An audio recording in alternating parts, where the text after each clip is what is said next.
Welcome to the Daily Current Affairs by Civics Center IAS, where we try to discuss the top 10 important topics for the UPSC CSE Prelims for the day from the Hindu, the Indian Express and the PIB. Displayed a list of topics which we have chosen for today's discussion. The first article of the day is from the PIB, talks about the Smart Cities Mission achievements. In this context, we'll talk about the Smart Cities Mission. See, it was launched on 25th June of 2015 by PM Narendra Modi. Know that the objective is to enhance the quality of life in 100 cities through smart, sustainable and inclusive solutions. Furthermore, the key goals of the mission are economic growth, inclusivity, environmental sustainability and creating replicable models of urban living. Now, significantly, the scope of it is that it addresses housing, transportation, education, healthcare, recreation and urban governance. Now, what is the approach does it follow? Firstly, it follows an area-based development approach, where the targeted interventions are in specific areas chosen through citizen participation, and the ABD areas are developed as replicable models for the rest of the city. Then, these are the pan-city projects, where technology-driven solutions are applied city-wide, and the examples include intelligent transport systems and integrated command and control centers, etc. Some of the other key features of the mission are special purpose vehicle for program implementation, multiple funding sources, competitive federalism and active citizen engagement. Now, if you have to look at the key achievements as of December 2024, the total projects completed are 91% of 8,075 projects with an investment of 1,147,704 crore. Furthermore, the operational ICCs in all cities are data-driven governance for transport, water supply, solid waste management and emergency responses, and these served as COVID war rooms during the pandemic. Furthermore, with respect to public safety, 84,000 CCTV cameras, 1,884 emergency call boxes and advanced traffic systems installed across cities. Then with respect to water supply, 17,026 km of water pipelines monitored via SCADA for leakages and efficiency. Then with respect to solid waste management, 66 cities leveraging RFID enabled vehicles and AVL systems for waste collection. Then with respect to mobility, 1,740 km of smart roads and 713 km of cycle tracks developed. Also, intelligent transport management systems were implemented. Then with respect to education, 9,433 smart classrooms and 41 digital libraries were established. Lastly, with respect to health, 172 e-health centers and clinics without dedicated beds and 152 health ATMs were installed. The second article of the day says that yesterday marked a historic achievement in wildlife conservation as the first ever Ganges River dolphin has been tagged in Assam. Know that this initiative was conducted under the auspices of the Ministry of Environment, Forest and Climate Change, was implemented by the Wildlife Institute of India in collaboration with the Assam Forest Department and Aranyak with the funding from National CMPA Authority. In this context, we'll talk about the Ganga River dolphin. See, the Ganga River dolphin, also known as the Tiger of the Ganges, was officially discovered in the year 1801. Significantly, the habitat of it is the Ganges River dolphins historically distributed in major river systems like the Ganges, Brahmaputra, Meghna and Kadnaphuli and Sangu of the India, Bangladesh and Nepal. If you have to talk about the features of these dolphins, firstly, the Ganges River dolphin can only live in freshwater and is essentially blind. Secondly, they hunt by emitting ultrasonic sounds which bounces off of fish and other prey, enabling them to see an image in their mind. Furthermore, they're frequently found alone or in the small groups and generally a mother and a calf travel together. Then, even the females are larger than the males and give birth once every 2 or 3 years to only one calf. Significantly, being a mammal, the Ganges River dolphin cannot breathe in water and must surface every 30 to 120 seconds. So, because of the sound it produces when breathing, the animal is popularly referred to as Susu. Then, what about the protection status of it? See, the International IUCN or the International Union for Conservation of Nature has listed it as endangered. Furthermore, under the Indian Wildlife Protection Act of 1972, it is under the Schedule 1. Then, with respect to the Convention on the International Trade in Endangered Species, the CITES, it is under Appendix 1. And then lastly, with respect to Convention on Migratory Species, it is under Appendix 1. Notably, the National Mission for Clean Ganga celebrates October 5th as the National Ganga River Dolphin Day. The third article of the day says that the Indian Space Research Organization on Wednesday commenced the assembly of the human-rated launch vehicle HLMV-3 for the Gaganyaan mission's maiden uncrewed flight. In this context, we'll talk about the Gaganyaan mission.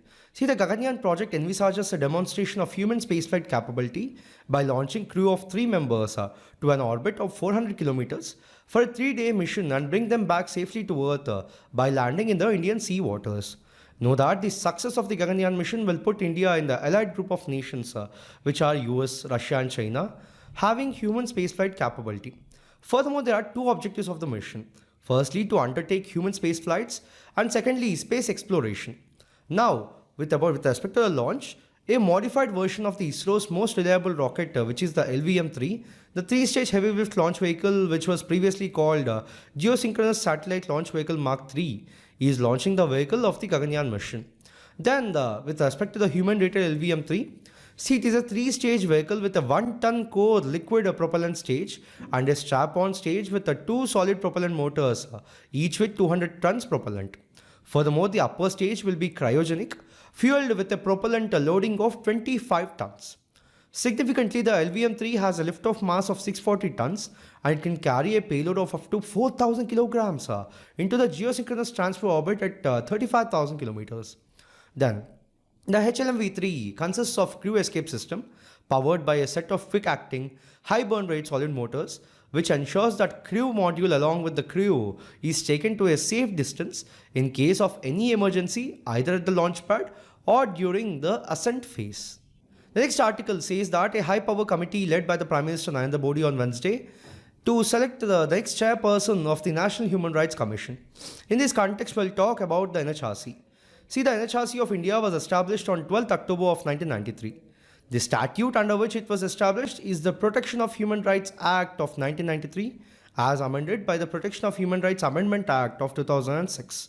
Significantly, it is in conformity with the Paris Principles adopted the first international workshop on national institutions for the promotion and protection of human rights held in Paris in October 1991. If you have to look at the composition, see, the composition consists of a chairperson, 5 full-time members and 7 deemed members. Know that the chairman is a former Chief Justice of India or a Supreme Court judge. Now, what about the appointment and tenure of this commission? See, the chairman and the members are appointed by the president on the recommendations of a 6-member committee. Know that the committee consists of the Prime Minister, the Speaker of the Lok Sabha, the Deputy Chairman of the Rajya Sabha, leaders of the opposition in both the Houses of Parliament, and the Union Home Minister. Furthermore, the chairman and the members hold office for a term of 3 years or until they reach the age of 70. The next article says that the Uniform Civil Code will be implemented in Uttarakhand from January, according to Chief Minister of Uttarakhand. In this context, we'll talk about the Uniform Civil Code. See, the Uniform Civil Code of the UCC is a proposed set of laws intended to replace the diverse personal laws governing various communities in the country with a single set laws applicable to all citizens irrespective of their religion. Know that the code comes under Article 44 of the Constitution, which lays down the state shall endeavour to secure a uniform civil code for the citizens throughout the territory of India. So, these principles are not legally enforceable, but are meant to guide the state in making the policies. Furthermore, it has been supported by some as a way to promote national integration and gender justice, but opposed by others as a threat to religious freedom and diversity. Then the idea of UCC is to promote equality and non-discrimination by ensuring that all citizens are governed by the same set of laws in matters such as marriage, divorce, inheritance and adoption. Also know that India is the only state in India that had a UCC in Goa, which retained the common family law known as the Goa Civil Code, and after it was liberated from Portuguese rule in 1961.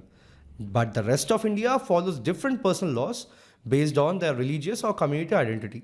But recently Uttarakhand has passed this Uttarakhand Uniform Civil Code Bill in 2024, becoming the first state in India to implement a Uniform Civil Code. The next article says that the Crime and Criminal Tracking Network System, in short called the CCTNS, is a nationwide IT-enabled system implemented in India since 2009 to enhance policing efficiency. In this context, we'll talk about it. See, talking about the CCTNS, the key objectives of it are 3. Firstly, citizen-centric police services via a web portal. Secondly, nationwide crime and criminal record search. And lastly, computerization and police processes. Now, what is the scope of it? See, the CCTNS covers all 35 states and union territories, encompassing over 15,000 police stations and 6,000 high police officers. Know that it facilitates both vertical and horizontal connectivity between the police units and external entities. Then what are the benefits of this portal? Firstly, for the police, it gives enhanced investigation tools, centralized crime data repository, improved crime pattern analysis, faster turnaround time for analysis results, reduced workload, better coordination and knowledge sharing. Then for the ministry, it provides a standardized data capture, faster access to crime information, enhanced pattern detection, and improved response to inquiries. Then lastly, for the citizens, multiple access channels for police services, simplified processes for registering petitions and accessing services, improved case tracking, easier access to information on unclaimed property, then improved grievance registration, and better victim or witnesses relationship management. Then for the external departments, it provides a seamless integration with police systems for better citizen service delivery and improved law enforcement. The next article talks about the PM-AASHA scheme, which stands for the Pradhan Mantri Annadata SanraksHan Abhiyan. In this context, we'll talk about it. See, it is a scheme that is aimed towards ensuring remunerative prices to farmers for their produce. So the government has taken this unprecedented step of launching the scheme. Know that the scheme is expected to complement the increase in MSP, which will be translated to farmers' income by way of robust procurement mechanism in coordination with the state. Furthermore, the PM-AASHA is an umbrella scheme comprising of price support scheme, price stabilization fund, price deficit payment scheme, and lastly, market intervention scheme. So, firstly, talking about the price support scheme, in this part, physical procurement of pulses and oil seeds and copra will be done by the central nodal agencies. So, besides NAFED, Food Corporation of India will also take up procurement of co-ops under the PSS. Then, talking about the price stabilization fund, see, this scheme will help in protecting consumers from extreme volatility in prices of agri-horticulture commodities by maintaining strategic buffer stock of pulses and onion for calibrated release to discourage hoarding, unscrupulous speculation, and for supplies to consumers at affordable prices. Furthermore, apart from the buffer maintenance, the interventions under the PSF scheme have been undertaken in other crops such as tomato and in subsidized retail sale of Bharat dals, Bharat atta, and Bharat rice. Lastly, then we have the market intervention scheme where the focus is on perishable crops, and the mechanism is that activated on a request of the state or UT governments if the prices drop by at least 10% compared to the normal season. Then, lastly, we have the price deficient payment scheme where the focus is on oil seeds, and the mechanism is that farmers receive direct payment for the difference between the MSP and the selling or model price. So know that the coverage is up to 40% of the production sold by the pre-registered farmers, then 15% of the MSP value covered by central government, and these are implemented through transparent auctions. The next article says that analyzing the lineage of cheetahs to create a strong genetic foundation, relocating leopards from the predator-proof fenced areas and augmenting the number of prey animals are part of the Cheetah Action Plan for Gandhi Sagar Wildlife Sanctuary in Madhya Pradesh, ahead of the plans to introduce a batch of cheetahs there next year. In this context, we'll talk about the Gandhi Sagar Wildlife Sanctuary. See, the Gandhi Sagar Wildlife Sanctuary will be the second home for cheetahs in India after the Kuno National Park. Know that the sanctuary is spread across an area of 368.62 square kilometers in the districts of Mandsaur and Neemuch in the western MP, right on the border with Rajasthan. Know that it lies in the Khatiyar dry deciduous forest ecoregion.